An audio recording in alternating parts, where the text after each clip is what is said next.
Virtua Fighter Crossroads is slated for 2027 the next year, and since the game's announcement, Sega has been slowly sharing information more and more about what fans both new and old can expect from this newest installment in the franchise.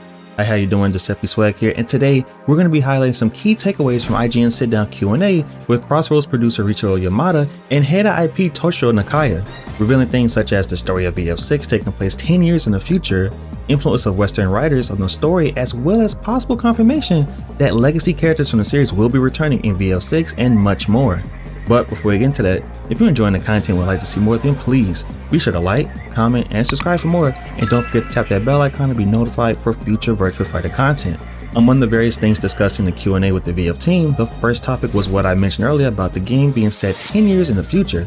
Now, not only that, but they revealed that Judgment 6, the evil organization from the previous games, are no longer around, and that is pretty substantial considering this group has been prevalent through the series for a very long time. So it's an interesting choice to completely move on from that saga. They will go on to discuss that along with Judgment 6 no longer being around, these 10 years have also seen the memory of the legendary fighters of the VF franchise be slowly forgotten.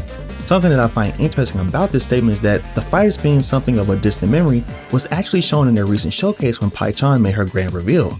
One character knew who she was and spoke of her with great respect and reverence, while the other character was completely clueless as to who she even was.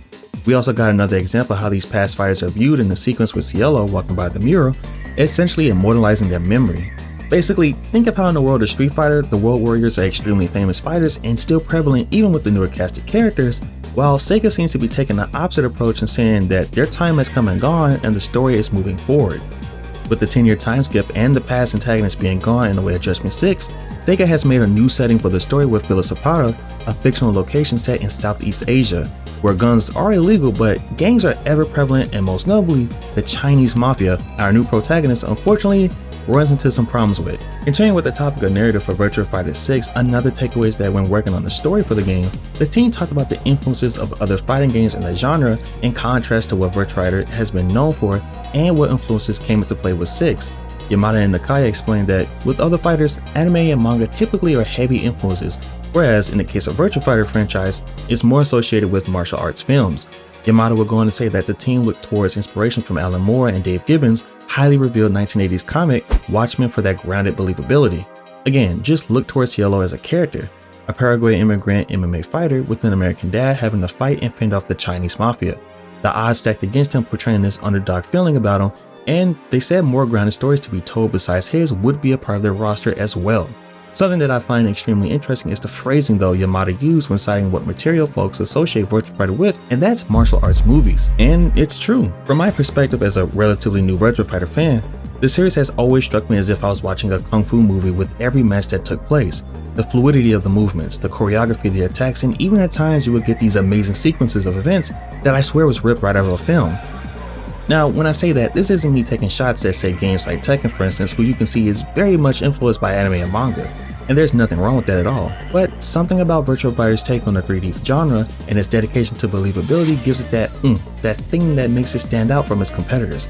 And mind you, this is me talking about Virtua Fighter as it stands with Virtua 5 R.E.V.O, and those animations are pretty old but still hold up really well. Combining the aspect of them honing in on an actual story, which, let's be honest, wasn't always the focus of the series, and the next-gen leap in graphics is a scary thought to have when talking about the Virtua Fighter franchise. The VF team explains that with the coming installment, it won't be just another traditional fighting game. Narrative cues from RGG's Yakuza are being taken into account for the game's story, but will be different in quote major ways.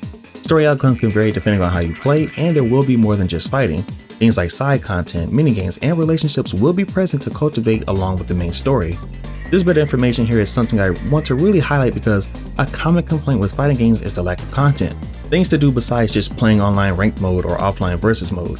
In this new era of gaming, fighting games have to evolve to make themselves more appealing for folks that aren't as hardcore about playing against other people and providing fun and content in ways outside of that.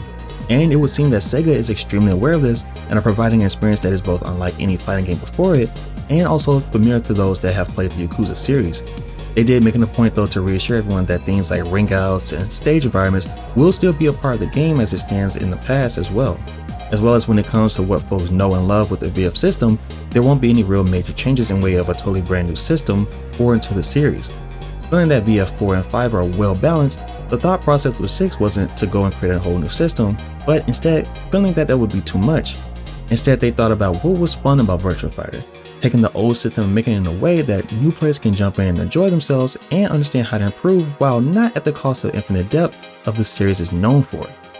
For me, however, the biggest takeaway from all this wasn't the talks of them focusing on really story and honing in on the narrative, or the efforts of them going above and beyond typical fighting game modes and such. No. What truly stuck out to me was the mention of legacy characters returning to the game. When talking about the story and the newer generations and such, Yamada made it a point to say that this doesn't mean that old characters won't appear in the game, citing Pai-chan as an example of a character that, quote, looked like she might be willing to teach some of the new characters, but the rest of the legacy cast might not be so friendly, end quote. He would go on and say that during the game we'll meet a lot of the old characters and that they won't always be allies, that they might be enemies and could go back and forth, potentially learning from Pai or not, and learn from some other characters, saying that it would be something to look forward to when people get the chance to play. The key takeaways from this portion is when he said, during the game you'll meet all of the old characters. Essentially what Yamada may have just done was confirm that everyone from the previous Virtua Fighter games will indeed be returning in Virtua Fighter 6 Crossroads. Of course this could be a slip of the tongue or a mistranslation, but I kinda doubt it. We could actually get the chance to see the OG VF roster has been up to for the past 10 years and see their new redesigns as well. At this point in time, as far as confirmed characters from the OG cast, we have seen Pai-chan, we've seen Akira, and we've seen Wolf Hawkfield.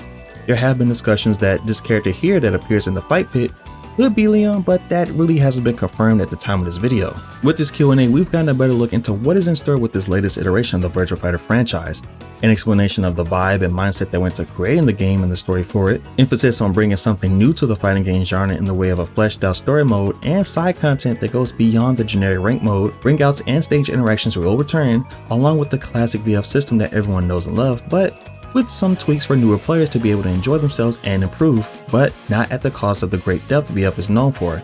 And finally, legacy characters apparently coming back in Virtua Fighter 6 Crossroads, having some kind of influence and interactions with newer characters in the game narrative. Now, to what degree we don't know exactly, but hopefully we'll find out later in the future. All in all, this personally has me even more intrigued with the game beyond just as a fighting game, but as a game period.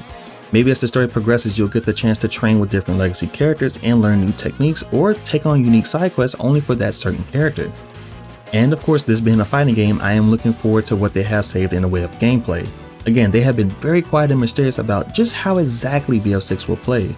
We still haven't gotten an explanation of the mechanic with the body parts targeting stuff and how that works, plus the flow guard thing as well. But what I can say is that with each bit of information we get from the VF team and Sega, the more and more excited we get. Which brings me to the last thing I want to say, and that's, what are your thoughts? Did you learn anything new from this IGN Q&A with the VF team? Thoughts on their focus on story this time around, and let me know what legacy characters you're hoping to see in a new Virtua Fighter game. Comment down below and I'll try to get back to you. Shout out to Will Borger for writing this article. I'll be sure to link in the description for y'all to check out for yourselves. Again, if you enjoyed this content and would like to see more, then please be sure to like, comment, and subscribe for more, and don't forget to tap that bell icon. Running towards 5K subs before the end of the year. And while you're at it, let's try to get this video to around 100 likes. Always appreciate it. But that's going to be it for me. Till next time, I'm DecepySwag. Later.